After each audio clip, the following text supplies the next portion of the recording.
Alabama is a town of engineers. Huntsville, Alabama is a town of many young engineers with great imagination and taste for good music.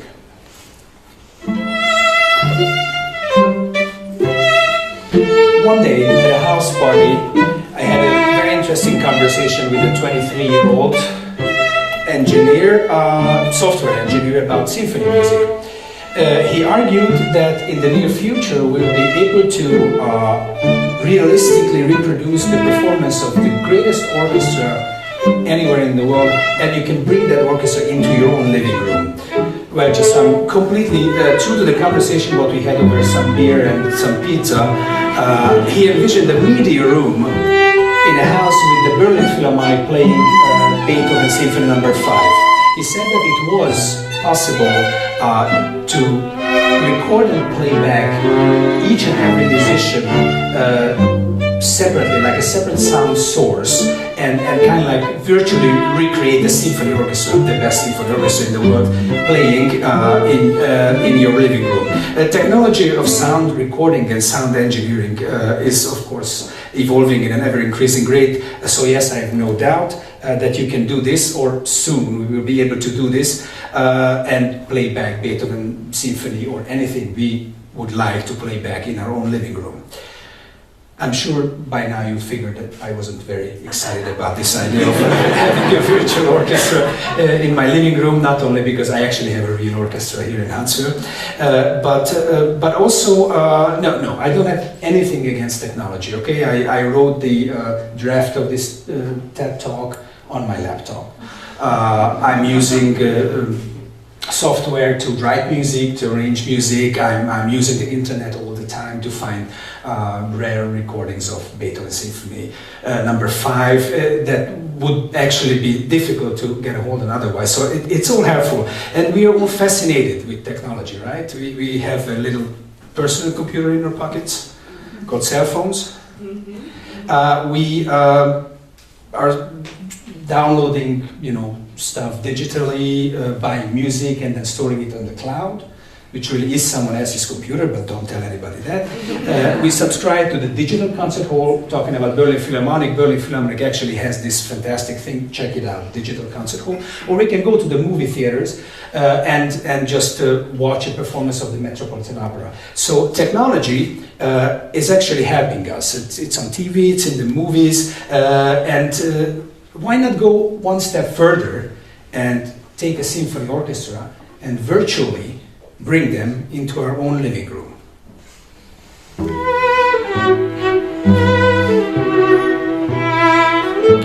First of all, there is no such thing as the best performance by the best orchestra of the greatest classical music ever written.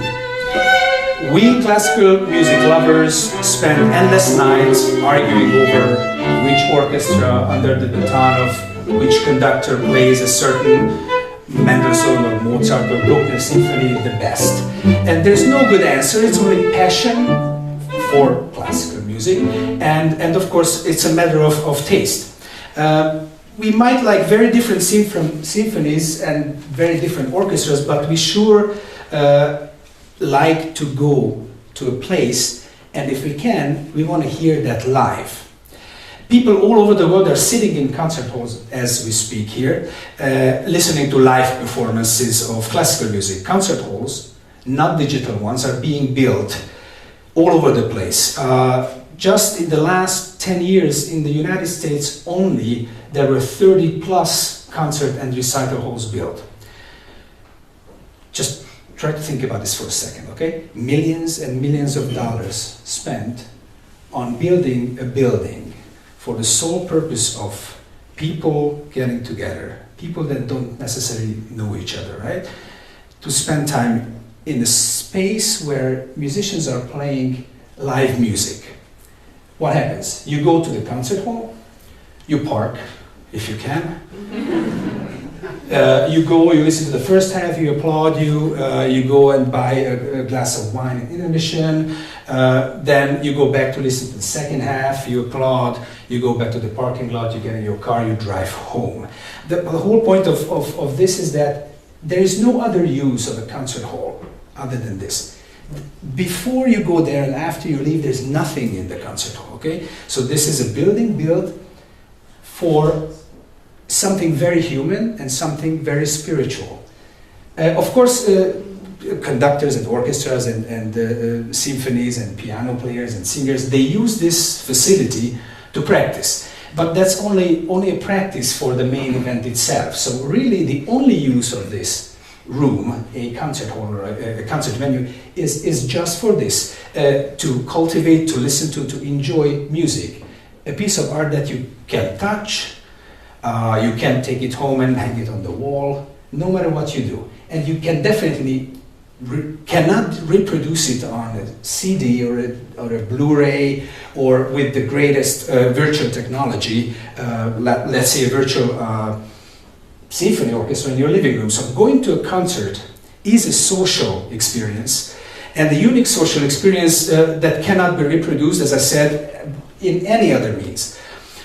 Other than arguing, of course, with this young gentleman, arguing for the social experience, I had a different, at first perhaps strange sounding argument against this futuristic idea of a virtual symphony orchestra. I don't want to hear the best performance by the best orchestra of a great piece of classical music, let's say Beethoven Symphony No. 5.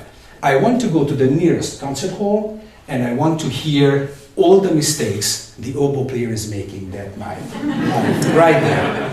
And I could have said clarinet player, but I'm a clarinet player and this is my TED Talk, so it's going to be oboe.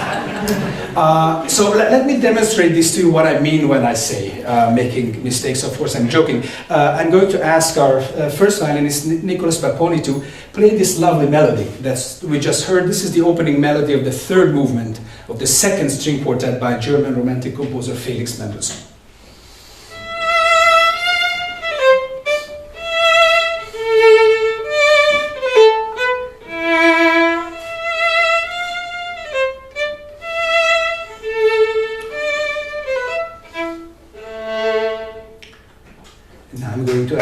Yes, give him a hand, thank you very much. Good audience, I like that. Now I'm going to ask Nick to play the same melody again.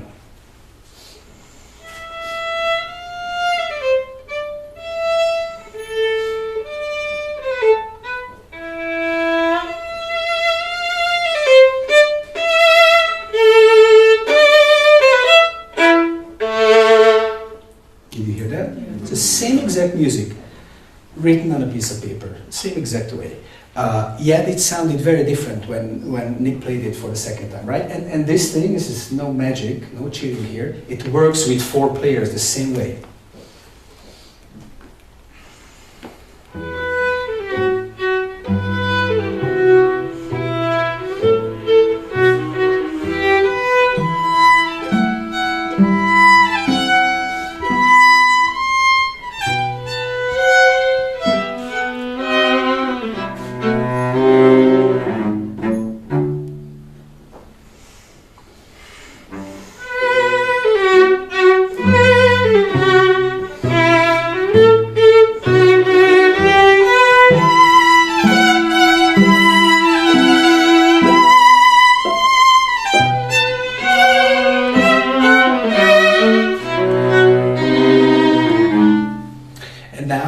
Listen to the last 8 bars of this section of the piece, again in a different way.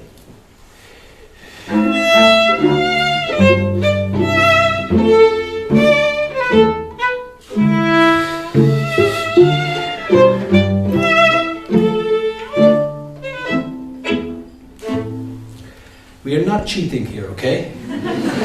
We are just using our musical sense, our knowledge, our experience in performing classical music to show you different ways, different but stylistically and historically equally valid ways of playing a piece of classical music. And this is another reason why you gotta go to a concert hall, okay? Because even if it's the same program, it's played 2-3 times, it's always going to be different. So when I'm talking about the mistakes being made by the oboe player, I'm only halfway joking. This is a major part of what a live performance is. Performing art is a very special kind of museum.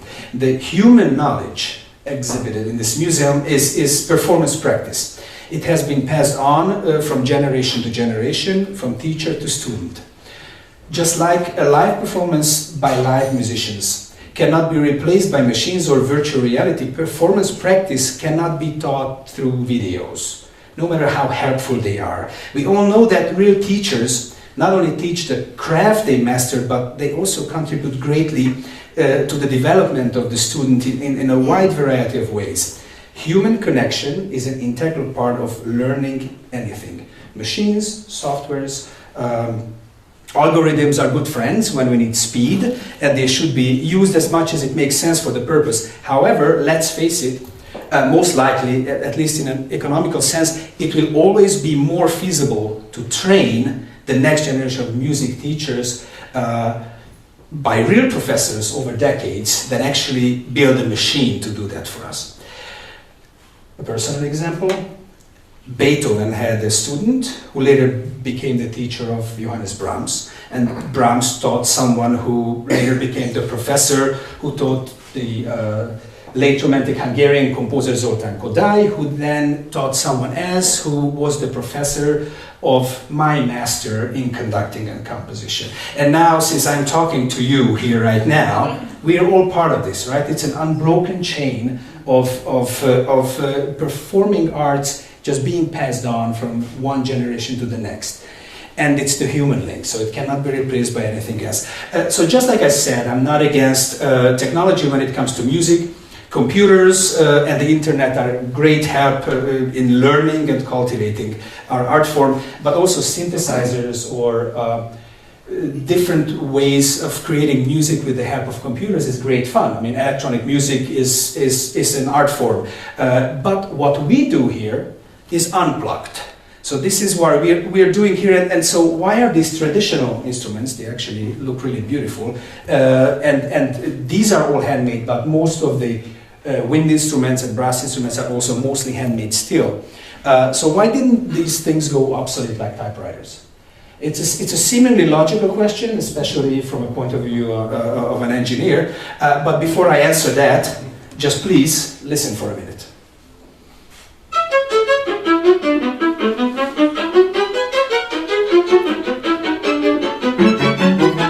Unplugged is not back to nature. It's not some kind of nostalgia. Acoustic is not the paleo diet of arts. This is beautiful, unplugged music played by live musicians on instruments that were perfected over centuries. Genius composers have written many pieces for this medium, and this medium is the classical music instrument.